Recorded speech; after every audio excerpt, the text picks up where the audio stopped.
Hello friends, எல்லாம் எப்படி இருக்கீங்க? நம்ம இன்றைக்கி சூப்பரான டம் பிரியாணி செய்ய போகிறோம். இப்போ எண்ணெய் ஊற்றி பட்டை, லவங்கம், ஏலக்காய்லாம் போட்டு அது கூட வெங்காயம் நல்லா சுருண்டு வரணும். நல்லா வெங்காயம், அப்போ தான் டேஸ்ட் இருக்கும் பிரியாணிக்கு. இது கூட உப்பு போட்டுக்குங்க, நல்லா வதங்கும். அப்புறமேட்டா என்ன பண்ணுறீங்க, நல்லா இஞ்சி பூண்டு பேஸ்ட்டு நல்லா 2 டீஸ்பூன் போட்டு நல்லா அதுவும் எண்ணெய் பிரிஞ்சு வரா மாதிரி நல்லா வதக்கி விடுங்க. பாருங்கள் எவ்வளோ வெங்காயம் நல்லா வதங்கி வந்திருக்கு. இப்போ பச்சை வாசனை போகிற அளவுக்கு போனதும் இது ஒரு கைப்பிடி புதினா இலை ஒரு கைப்பிடி போட்டு நல்லா வதக்கி விடுங்க. இது கூட தக்காளியும் போட்டு நல்லா வதக்கி விடுங்க.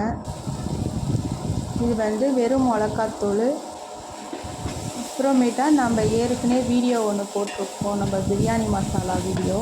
அது ஒரு 2 டீஸ்பூன் இது கூட போட்டுக்கலாம். இது இருந்தாலே நல்லா பிரியாணி நல்லா வாசனை வருங்க. பட்டை லவங்கம் நம்ம பிரியாணிக்கு போடுற மாதிரி போட்டிருக்கேன்.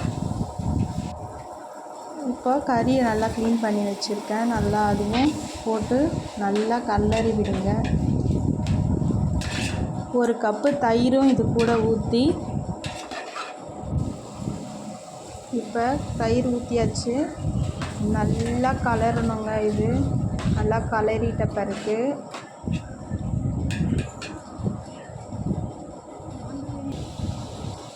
இப்போ இந்த டம்ளரில் 3 டம்ளர் அரிசி ஊற்றிருக்கேன். நீங்கள் 6 டம்ளர் தண்ணி ஊற்றிக்கணும். அதே கப்பில்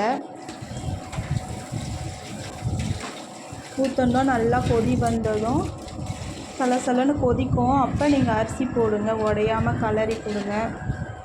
கலரி விட்டிங்கன்னா சூப்பரான பிரியாணி ரெடி. இதுக்கு தண்ணி அளவு தான் கரெக்டாக இருக்கணும். நம்ம வேறு எதுவுமே பண்ண தேவையில்லை, பயப்படாமல் செய்யலாம். நம்ம இப்போ உப்பு கரெக்டாக இருக்கா பார்த்துட்டு, இப்போ நல்லா தண்ணி கொஞ்சம் வற்றனதும் அப்படியே டம் வச்சிங்கன்னா நம்ம டம் பிரியாணி சூப்பராக ரெடி ஆகிடும்.